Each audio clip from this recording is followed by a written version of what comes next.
Halo semua, kembali lagi di channel Bochnime. Sebelum kita mulai, klik tombol subscribe dan aktifkan notifikasinya supaya kalian tidak ketinggalan info dan teori terbaru mengenai One Piece.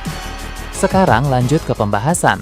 Kali ini Mimin Bochnime melanjutkan scene selanjutnya. Oh ya, sebelum biar terus bisa berinteraksi dengan kalian, subscribe di channel ini ya, dan bantu ramein video Mimin juga. Oke, yuk kita bikin One Piece makin rame lagi. Bocoran One Piece chapter 1166 telah muncul di berbagai forum. Di pembahasan chapter masih berfokus seputar puncak dari kilas balik cerita 38 tahun yang lalu di Pulau God Valley. Cerita dimulai dengan memperlihatkan kembali pertarungan antara Garp dan Roger melawan Rocks di Shebek. Dengan usaha keras dari Garp dan Roger, mereka berdua berhasil mengalahkan Rocks di Shebek yang telah berubah menjadi iblis akibat teknik Domi reversi milik Imo. Awalnya mereka sangat kesulitan karena Shebek memiliki teknik Haoshoku Haki tingkat tinggi untuk menciptakan pertahanan yang dapat menetralkan serangan. Namun keduanya memutuskan untuk melancarkan serangan kuat dengan seluruh haki mereka secara bersama-sama, sehingga Rocks di Shebek pun berhasil ditumbangkan. Efek dari teknik Domi reversi di tubuh Shebek juga tampaknya menghilang setelah Garp dan Roger sukses mengalahkan orang itu di sana. Namun pada chapter kali ini ada hal tak terduga yang terjadi. Shebek masih bertahan hidup meski kondisinya terluka parah. Tanpa berlama-lama, Garland Garling yang sudah pulih di sana langsung mengambil kesempatan untuk melancarkan serangan penghabisan kepada sang bajak laut legendaris itu. Serangan kuat yang Garling lancarkan sepertinya sukses menghabisi Rocks di Shebek. Jadi walau dia dikalahkan oleh Garp dan Roger, tapi orang yang menghabisinya adalah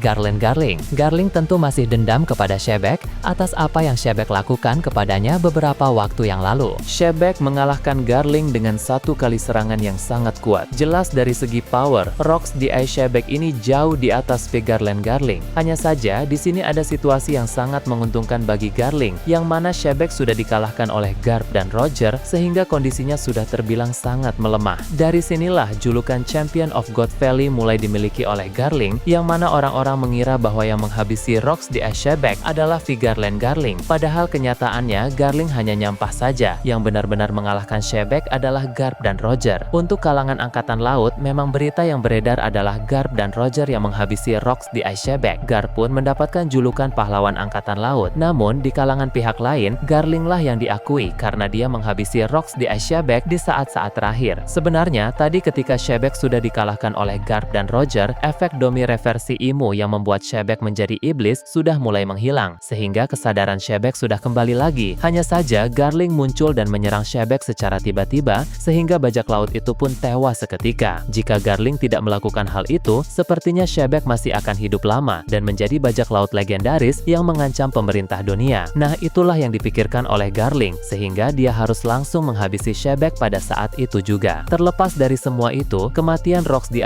Shebek di Pulau God Valley pun menjadi akhir dari kisah epik tentang sosok bajak laut luar biasa yang pada kemudian hari akan terlupakan oleh sejarah. Sebab pada masa kini di dunia One Piece tidak banyak orang yang tahu tentang bajak laut Rocks. Hanya orang-orang tertentu saja yang tahu soal Rocks di Shebek. Sedangkan warga biasa pada umumnya tidak tahu siapa itu Rocks di Shebek. Yang mereka tahu hanyalah Raja Bajak Laut Goldie Roger. Setelah pertempuran besar di Pulau God Valley berakhir, pulau tersebut pun tenggelam ke dalam lautan. Itulah mengapa di peta dunia sekarang, orang-orang tidak akan bisa menemukan di mana lokasi Pulau God Valley. Dari spoiler yang beredar saat ini, masih belum jelas mengapa pulau itu bisa tenggelam. Entah apakah itu efek dari pertempuran atau ada hal lain yang menjadi penyebabnya. Ada kemungkinan Imo akan menggunakan senjata kuno Uranus untuk memusnahkan Pulau God Valley seperti yang juga dia lakukan terhadap kerajaan Lulusia. Namun mengingat 38 tahun yang lalu, Vegapunk belum menciptakan Mother Flame sebagai bahan bakar dari senjata kuno Uranus, maka entah Imo menggunakan energi apa untuk mengaktifkan senjata kuno tersebut. Kemudian beberapa waktu setelah insiden God Valley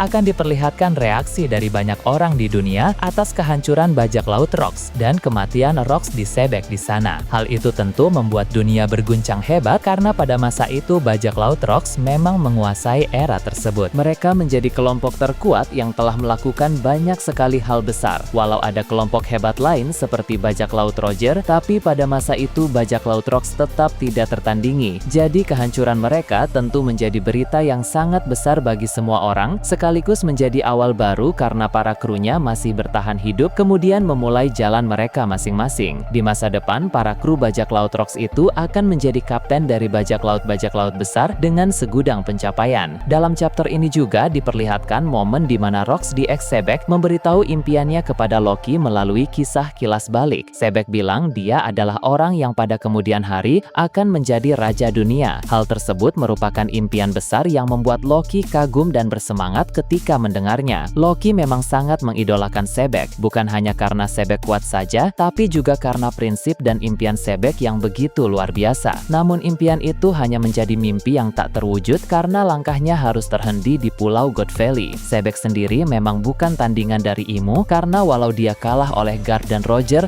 lalu dihabisi oleh Garling, tapi itu semua berawal dari Imo yang dengan mudah mengubahnya menjadi iblis. Imo masih menjadi musuh yang terlalu sulit untuk dilawan. Dulu Sebek punya rencana untuk mengalahkan pemerintah dunia dengan mengumpulkan 2 buah iblis legendaris. Salah satunya akan diberikan kepada Raja Harald dan yang satu lagi untuk dirinya sendiri. Lalu dia juga hendak mencari kelompok pembuat kapal dari kalangan raksasa yang bernama kelompok Galela Legendaris. Walau kelompok tersebut sudah lama menghilang dari publik, kalau diingat bahwa Galela yang Sebek cari itu bukanlah yang ada di Water 7, melainkan Galela Legendaris yang memang sudah ada sejak zaman dulu. Jika Sebek bisa memperoleh buah iblis yang dia cari, mendapat bantuan dari Harald dan menemukan kelompok raksasa Galela Legendaris itu, mungkin saja dia benar-benar akan mampu mengalahkan pemerintah dunia. Tapi peristiwa di Pulau God Valley menjadi momen yang tidak disangka-sangka. Dia terpaksa harus melawan Imo di sana. Padahal dia belum mendapatkan hal-hal yang dia cari untuk mengalahkan pemerintah dunia. Maka tak heran hasilnya seperti yang kita tahu sekarang, yaitu Rocks di Sebek tumbang dalam insiden tersebut. Setelah memperlihatkan kenangan Loki tentang Sebek yang memberitahu impiannya, cerita berpindah ke kapal bajak laut Roger, di mana mereka menemukan suatu kejutan yang tidak disangka-sangka dari salah satu peti harta karun. Seperti yang kita tahu, kejutan itu tak lain adalah kemunculan Shanks yang masih bayi. Inilah awal mula si rambut merah tersebut bertemu dengan Roger dan kawan-kawan.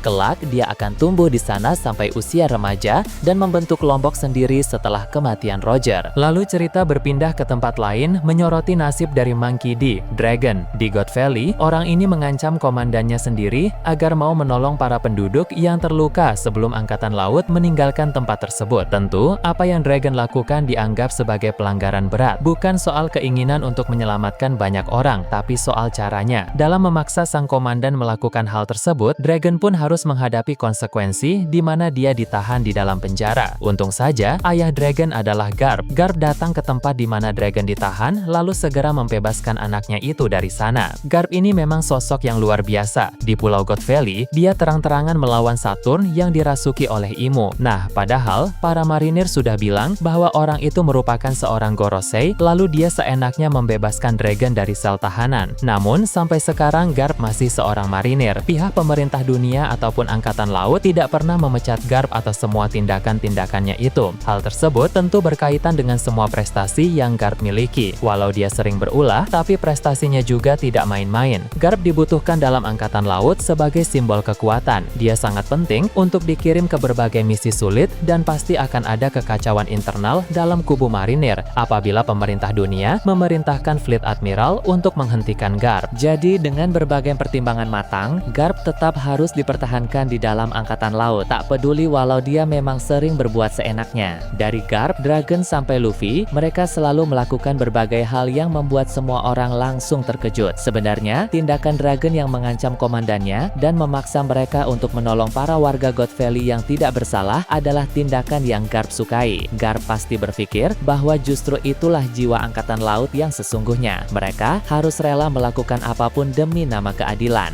Garp sendiri juga sering melakukan hal seperti itu. Bisa kita lihat sendiri, Garp di God Valley ikut menyerang Saturn yang dirasuki oleh Imo bersama-sama dengan para bajak laut seperti Sebek dan Roger. Garp tidak peduli meski Saturn adalah atasannya sendiri. Selagi orang itu mengancam keselamatan banyak orang, maka Garp harus menghentikannya. Jadi, di Pulau God Valley itu sebenarnya Garp dan Dragon sama-sama melawan atasan mereka. Garp tahu bahwa anaknya itu tidak sepenuhnya bersalah. Justru, sistem angkatan lautlah yang memang salah dari awal. Karena Karena itulah, Garp tanpa ragu membebaskan Dragon dari penjara. Garp juga tidak menghentikan Dragon ketika anaknya itu membentuk pasukan revolusi. Karena sedikit banyak juga, sebenarnya Garp mendukung hal itu. Kalau untuk kasus Luffy, Garp sebenarnya tidak suka Luffy menjadi bajak laut. Itu karena dia khawatir Luffy akan berada dalam bahaya besar dan Garp tidak akan bisa melindunginya. Garp sering marah kepada Luffy yang memilih untuk menjadi bajak laut ketika dulu Luffy masih lemah. Namun ketika kini Luffy sudah menjadi semakin kuat, Garp tidak kesal sama sekali atas pilihan Luffy menjadi bajak laut. Justru Garp malah tertawa ketika tahu bahwa beberapa waktu yang lalu Luffy mencari masalah dengan Kaido dan juga Big Mom. Para angkatan laut di sekitar Garp heran mengapa Garp malah tertawa. Tapi bagi Garp, justru keterlibatan Luffy dengan para Yonko itu adalah hal yang sangat bagus karena semakin membuktikan bahwa Luffy telah menjadi semakin kuat. Kini terbukti bahwa Luffy sudah menjadi Yonko setelah mengalahkan Kaido, sehingga Garp semakin yakin bahwa Luffy telah menjadi sosok yang sangat kuat dan akan dalam keadaan baik-baik saja. Jadi sebenarnya Garp tidak masalah jika anak dan cucunya itu memilih jalan mereka masing-masing selagi mereka bisa menjaga diri mereka sendiri. Garp sendiri tetap berada di angkatan laut agar dia bisa memantau angkatan laut dari dalam. Sebagaimana Mimin bahas pada video sebelumnya, angkatan laut ini terbagi menjadi dua kubu. Pertama, kubu yang memiliki pandangan keadilan mutlak dan menuruti perintah apa saja dari pemerintah dunia seperti Akainu, Kizaru, dan lain-lain. Nah, sedangkan kubu kedua adalah para angkatan laut yang memiliki pandangan soal keadilan yang sangat berbeda. Mereka justru tidak suka dengan pihak pemerintah dunia. Di antaranya adalah Garp, Fujitora, Smoker, Koby, dan lain-lain. Kuzan juga berada di kubu kedua itu. Hanya saja kini dia sudah keluar dari angkatan laut. Memang lebih baik memantau angkatan laut itu dari dalam saja, karena bisa lebih bebas bergerak di dalam dengan lebih leluasa. Apalagi kita tahu bahwa Garp mendapatkan banyak kebebasan dari pihak pemerintah dunia, sehingga pilihan Garp tetap di angkatan laut adalah pilihan yang tepat. Sampai saat ini, Garp sama sekali tidak pernah mencoba menghentikan Dragon yang menjadi pemimpin pasukan revolusi. Jadi, sepertinya Garp ini memang mendukung pasukan revolusi. Justru, Garp malah berharap bahwa Dragon bisa merevolusi dunia dan mengubah sistem pemerintah dunia, sehingga nanti Garp juga bisa mengubah sistem angkatan laut. Kombinasi dari pergerakan dua kubu yang berbeda ini akan sulit dilacak dan bisa dilaksanakan dengan lebih leluasa, sehingga kemungkinan berhasilnya bisa semakin besar. Belum lagi ada juga Luffy sebagai kubu ketiga yang nanti juga akan melawan pemerintah dunia di bawah kepemimpinan Imu. Garp, Dragon, dan Luffy memiliki peran yang sangat penting untuk mengubah dunia. Kemudian setelah itu cerita memperlihatkan Raja Harald. Kematian Rocks di X-Shebek merupakan berita yang mengejutkan untuknya, sebab Shebek adalah sahabat dari sang raja itu. Walau Harald tidak mau bergabung dengan kelompok bajak laut Rocks meski sudah diajak berkali-kali dan dia juga pernah bertarung melawan Rocks di X-Shebek 1 lawan 1. Tapi nyala api dalam persahabatan mereka masih sangat kuat. Harald bahkan dengan sengaja pernah mengalah ketika menghadang Shebek di tengah lautan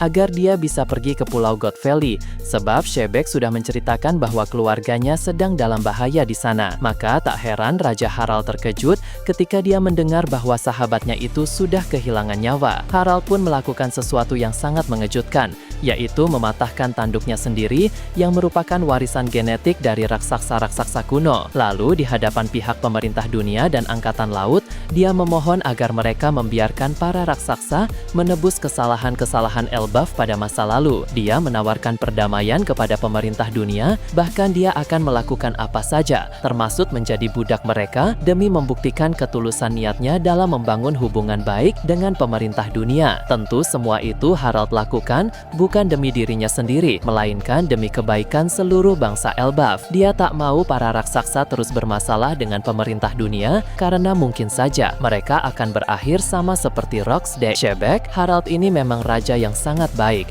dan dia juga sangat peduli terhadap para rakyatnya. Nah, jadi dia tak keberatan untuk merendahkan diri dan mengesampingkan egonya jika itu demi bangsa Elbaf. Hanya saja Harald terbilang terlalu naif untuk percaya sepenuhnya kepada pihak pemerintah dunia, karena kenyataannya pemerintah dunia hanya ingin memanfaatkan Pulau Elbaf saja. Mereka ingin memanfaatkan kekuatan para raksasa Elbaf demi kepentingan pemerintah dunia itu sendiri. Nah, bagaimana menurut kalian terkait ini? Nah, itu tadi berbagai hal menarik pada pembahasan channel Bochnime kali ini. Menurut kalian bagaimana? Silahkan tulis di kolom komentar di bawah.